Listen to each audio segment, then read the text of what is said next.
Hi everyone, my name is Phil Acuna and I'm a senior member of the marketing team at Publicize. I'd like to talk to you today about embargoed and exclusive announcements, how they work, and which one is the right choice for your company when reaching out to the press.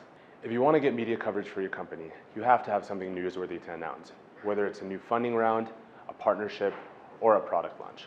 Once you decide what your company's announcement is going to be, the next step is choosing how you're going to offer that announcement to the press. The two primary ways of doing so are offering your announcement as an embargo or offering it as an exclusive.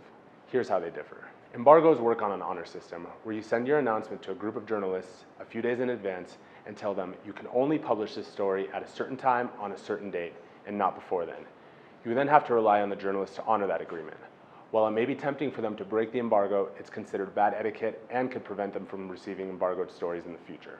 Keep in mind that some journalists prefer a heads up before receiving information under embargo. So what we like to do at Publicize is send a pitch first, and if the reporter agrees to the embargo, we then send over the press release and any additional information.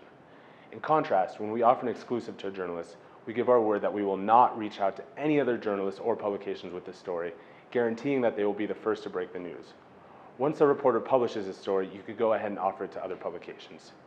Also, keep in mind that if an announcement has received coverage in the past, even if it's only in a local paper, you can no longer offer it as an exclusive. Abiding by this rule is really important if you want to maintain a good and respectful relationship with journalists. So, what are the pros and cons of each?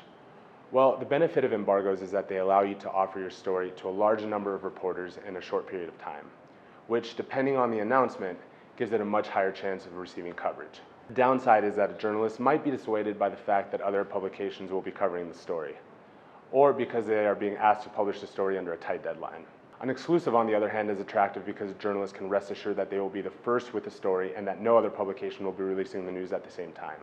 This is important for their own career as well as for the publication, because exclusives mean more page views and prestige. However, since you can only offer it on an individual basis, it might take longer for the story to get coverage. So, which is the best choice for your company? Well, it really depends on the strength of the announcement.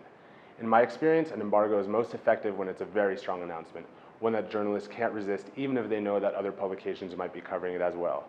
If your announcement isn't that strong, then I would advise going with an exclusive, which provides the journalist with the incentive of knowing that they will be the first to break the story.